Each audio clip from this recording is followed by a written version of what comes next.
Soomaaliyeed Somali National Army ciidamadeenu way diyaarsanaayeen mar walba waxay u diyaarsanaayeen weerar kasta oo kaga yimaada jaha kasta diyaargarowgaasi wuxuu baajiyay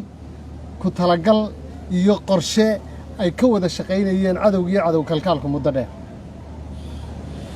waxa kale oo nimanka jabiyay shacabka Soomaaliyeed oo naf iyo maal isla barbar taagay ciidankooda tan saddexaad ee araxda ka jabisay nimanka waxay ahayd falaagada wiilasha la soo qalday ee lagu rabay in lagu ababiyo mucaaradnimada iyo qarandiidnimada oo aan niyad u haynin waxa loo dhigayo iyo waxa loo sheegayo iyo waxa lagu dagaalgelinayo madaxweyne farmaajo waxa rabaa idin sheega oo intaana ugu dagaalsan yahay dagaalka gadaal maxaa lagu hili waay dagaalka gado adiga walaalaha isku haysteen madaxweynaha dhexdhexaadi Korneel Abbas محمد سيد آدم مدحوينه ku-xigeenka Jubbaland Cabdirsi Janan iyo kaliil oo gudoomiyaha gobolka Gadaa madaxweynaha walaalihiisa waaye macallimo iyo mas'uul joogiisa kullada iyo asagana waa dhiga waa hal boolo ay saysata anaga maxaan dhexgeliyay dibashii bisa ku dhexgeli karnaa intaana waxaan diyaar u nahay inaan tolka is hayso aan heshiino laakiin waxa ka soo horjeednaa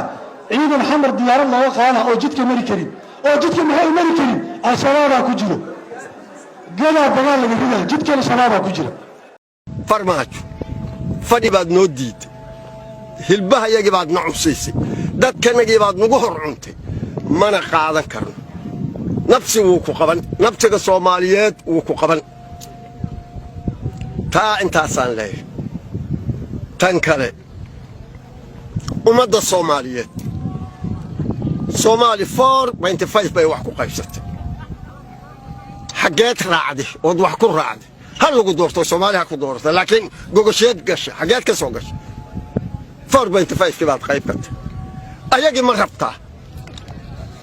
Puntland iyo Jubbaland eheladaadii jifadaada wata Soomaalidu waxay tidhaahaa nin hooyadii qorax ku jiiday abi hoos ma hariyo madaxweynaha waxaan u jeedinaynaa baaq ku aadan gobolka Gado madaxweynuhu sidaan wada ognahay qalbi dhagax oo ka soo jeeda reer Jubbaland ah oo nin Soomaaliyeed ah ayaad waxa kala baxday calanka Jamhuuriyadda Federaalka Soomaaliya hoostiisa asagoo hoos jiifaad kala baxday gacmahaad ka xirxirtay lugahaad ka xirxirtay indhahaad ka xirtay dharkaad ka siibtay sharafta iyo karaamada Soomaalinimada iyo bini'aadanimadaad ka saartay Ethiopian iyo Amxaaraad u dhiibtay madaxweyne waa laga aamusay mudana madaxweyne hadda gobolka Gado waxa ku daabulaysaa kumanaan askar Soomaali ah askar dalka waa federaal askarta aan madaxweyne daldalaysid ee gobolka Banaadir iyo Hirshabeelle iyo Galmudug ka soo jeedo suuragal ma ahan dadka qaraabadaada ehelkaaga ah oo adiga ku dhow riximka kula ah oo annagana dabcan qaraabadeena ah reer Gado rag dad walaalaheen ah waay dad ayaga dhaxdood isdagaalsan maahan madaxweyne qabiilkaaga iyo qaraabadaada iyo riximkaaga dagaalka dhax abuurtay markaasaad qabaa'il kaleet ilmahooda intaad waday diyaarad ku qaaday ayaad meesha geysay markaasaad waxa doonaysaa waxa ku deeqi waayay qarannimada Soomaaliyeed madaxweynenimada Soomaaliyeed maanta waxaad u xuub siibanaysaa in aad qabiil iyo wax la mid ah inaad wax ku difaacdo sidaan wada ognahay madaxweynaha adiga ka horeeyay qaraabadaada iyo dadka gobolka Gado degan wuxuu u geeyay daawo wuxuu u geeyay gargaar wuxuu u geeyay caafimaad wuxuu u geeyay waxbarasho wuxuu u geeyay wax walba oo qof bini'aadan uu rab intuu kari karay adigana maanta waxa u geeyay rasaas iyo hub